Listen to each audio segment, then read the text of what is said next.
Good morning po mga Pops and Moms. Ngayon po ay gagawa tayo ng tahong sauce. So kung may oyster sauce, meron namang tahong sauce. Let's do it! Let's do it.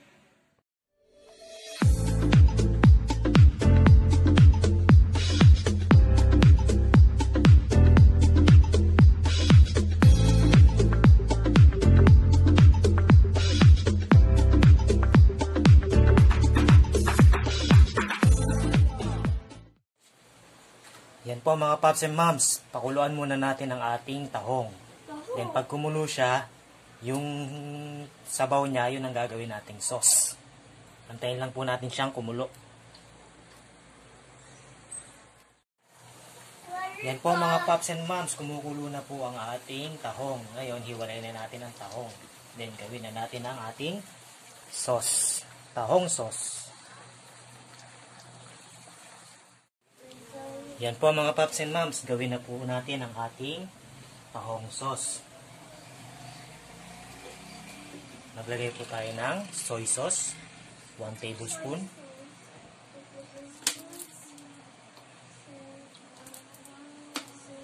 Then 1 teaspoon ng fish sauce or patis.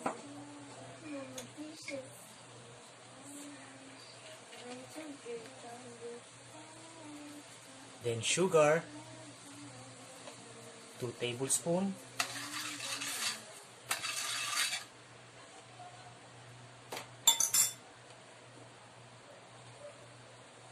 Naglagay din tayo ng minced garlic.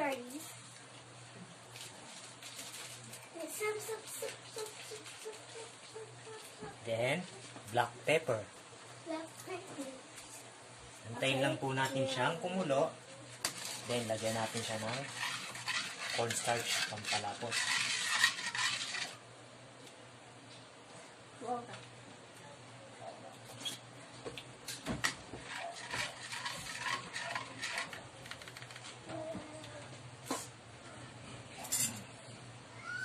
Simutin natin yung natirang patis or fish sauce.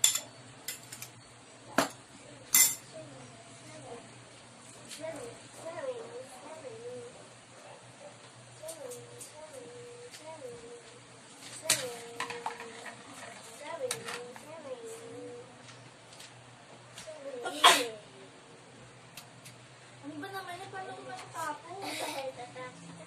Ang kulit to.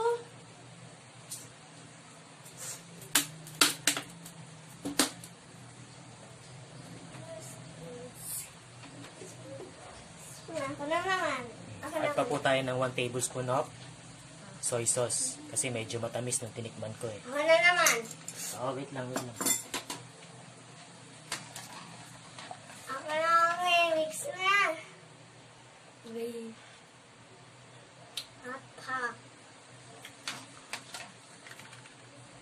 Ngayong kumukulo na po siya, lagyan po natin siya ng cornstarch na dinisolve sa water. Wait lang.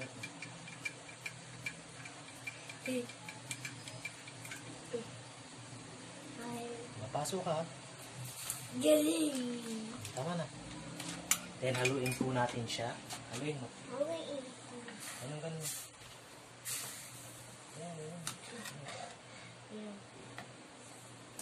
Yeah.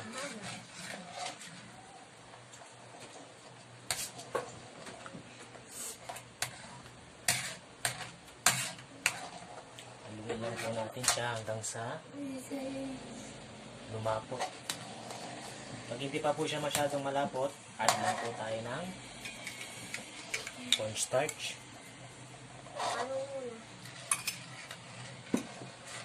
Yan po ang aking kusinerong pakailamero. Yan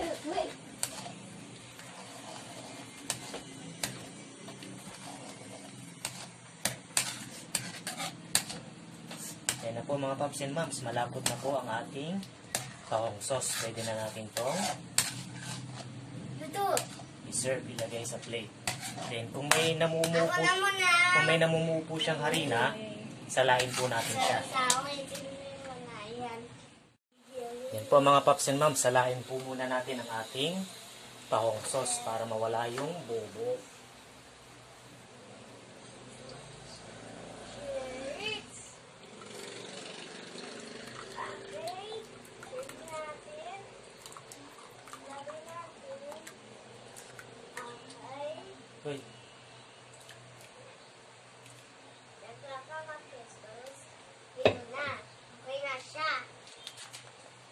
po. Okay.